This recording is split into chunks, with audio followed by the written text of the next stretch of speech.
Salut tout le monde, j'espère que vous allez tous très bien. Et du coup, aujourd'hui, on se retrouve pour la deuxième vidéo. C'est la suite de la vidéo que vous avez dû voir, de la partie 1. Du coup, moi, c'est toujours un enchaînement de la première vidéo.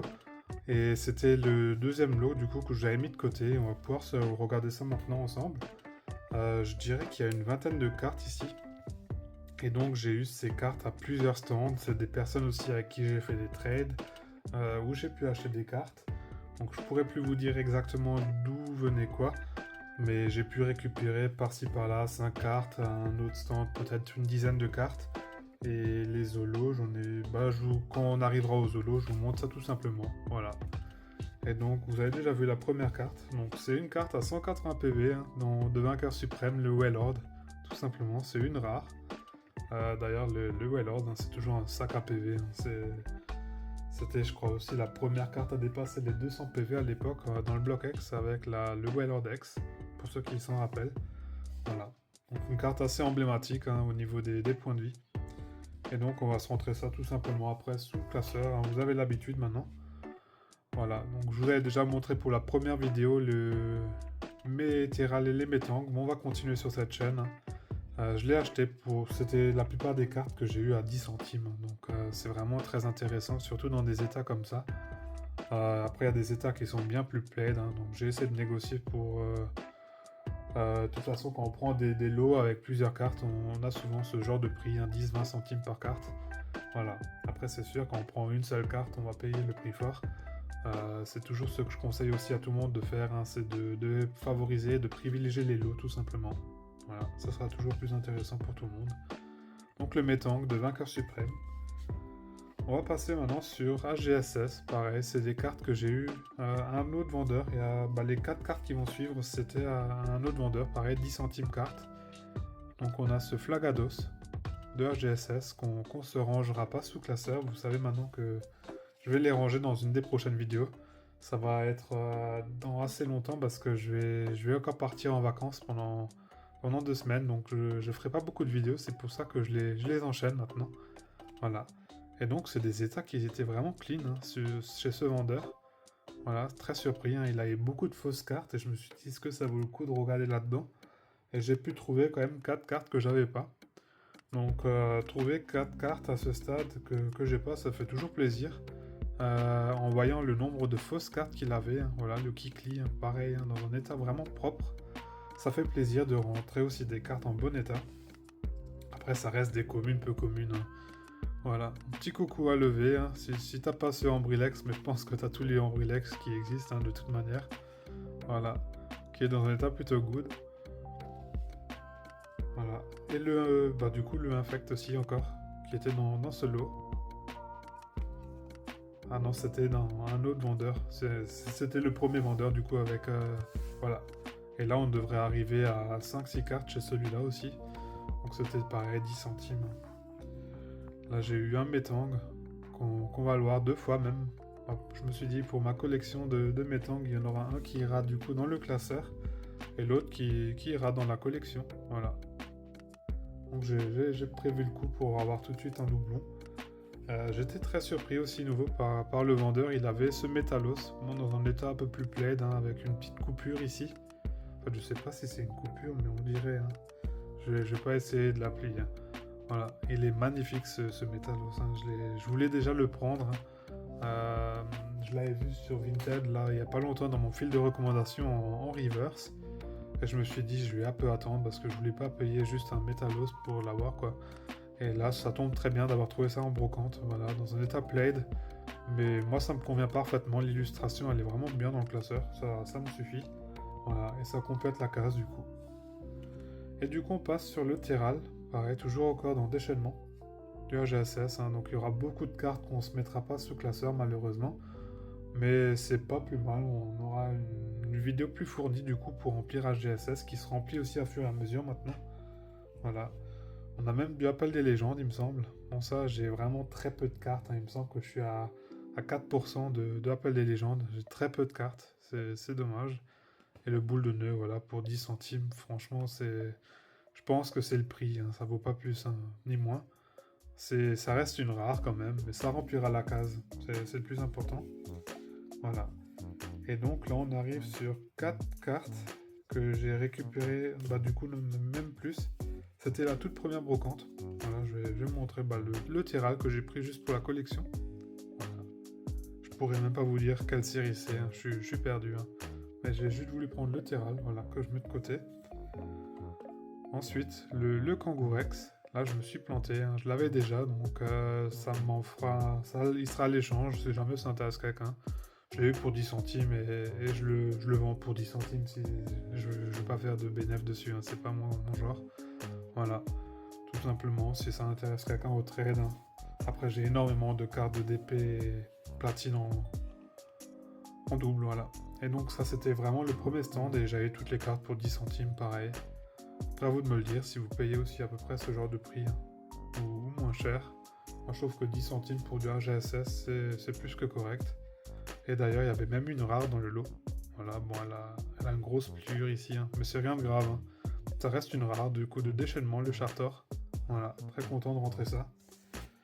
Et on va finir par ce Nosferapti de déchaînement. Donc c'est bien, on a aussi pu avancer de 4 ou 5 cartes de cette série. J'étais peut-être à 20%, donc on est loin d'être à la moitié même. Hein.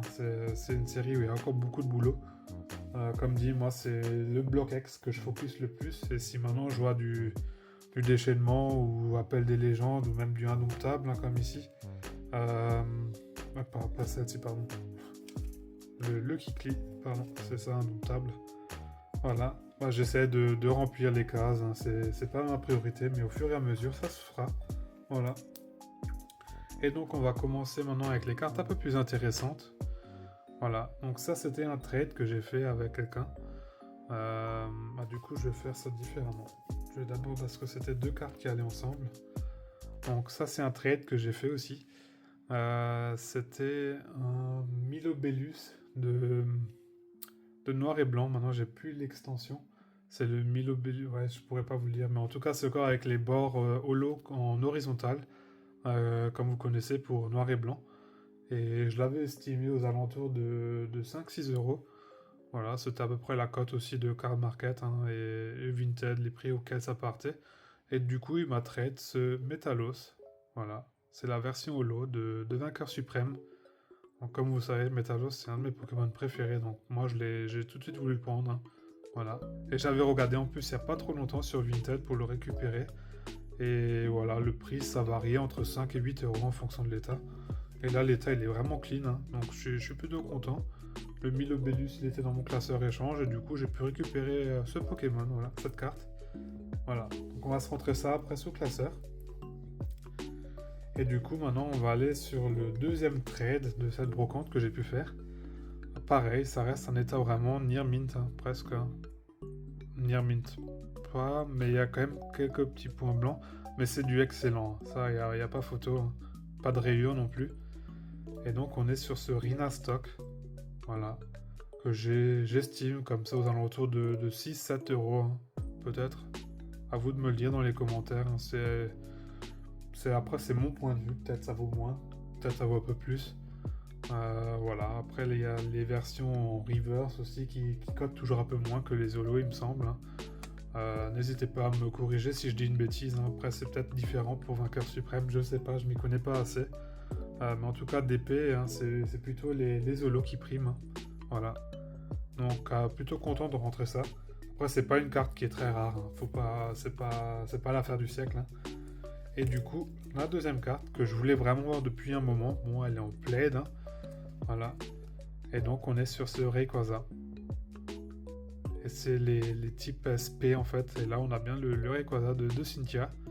Et d'ailleurs, il me semble que Cynthia, elle n'a jamais eu le Rayquaza. C'était, il me semble, un rêve. Je sais plus, j'ai plus l'histoire complète, hein, mais elle n'a jamais eu Rayquaza dans son équipe. Peut-être dans l'animé, je sais pas. Voilà. Et donc c'est la 8ème sur 147, donc on a pu avancer de 3 holos dans cette série, tout simplement, dans cette brocante. Donc je suis plutôt satisfait. Déjà la première partie, on avait pu avancer il me semble qu'on avait le Maganon. Voilà, et donc on va compléter encore avec ces petites holos. Voilà. Donc c'était tout pour la réception. Et on va se mettre maintenant tout ça sous classeur. Et comme dit, il y aura très peu de cartes à mettre sous classeur vu que la grosse majorité c'est du AGSS et ça viendra par la suite. Voilà. Et on est donc parti pour ranger. On n'a que du vainqueur suprême du coup à ranger. On aura 5 cartes. Voilà, ça sera les 5 cartes qu'il faudra se ranger. Et donc on va tout de suite aller sur vainqueur suprême. Donc ça sera une vidéo qui sera un peu plus courte. On n'arrivera pas à 15 minutes, c'est pas plus mal. Ça fait du bien aussi une fois une vidéo un peu plus courte. Voilà. Et donc on est nouveau sur la page des... on va commencer d'abord avec les peu communes. Donc on aura le Métan qui va aller à la 69e et le Wailord qui va à la 47e. Donc ça doit être une des dernières rares, j'imagine, le Wailord. Donc on est sur la bonne page maintenant. Donc le Wailord il va aller juste ici. Voilà, c'est une page qui se complète aussi doucement. Et on va aller à la case 69. Donc ça sera juste après le Mascadra. Et avant le Milobellus. Voilà. Et donc on va aller maintenant sur les holos. Pour se ranger ces 3 magnifiques cartes. Et du coup on va commencer par le Rayquaza qui va à la 8e place. Donc on va aller juste ici. Voilà. Le Métalos il va juste avant à la 7e place. Donc c'est bien, on avance bien sur cette page. Donc la première page elle aura plus que 6 trous. Voilà. Et donc on va se mettre cette dernière carte, c'est le Rhinastock qui va aller juste après, à la 10e place. Voilà. Et voilà, donc c'était tout pour cette vidéo. Et pour tous ceux qui sont restés jusqu'ici, mettez tout simplement #Rayquaza dans les commentaires. Comme ça je sais que vous êtes restés jusqu'ici. D'ailleurs je vous remercie d'avoir regardé cette vidéo. Et moi je vous dis déjà à la prochaine, portez-vous bien, allez, ciao.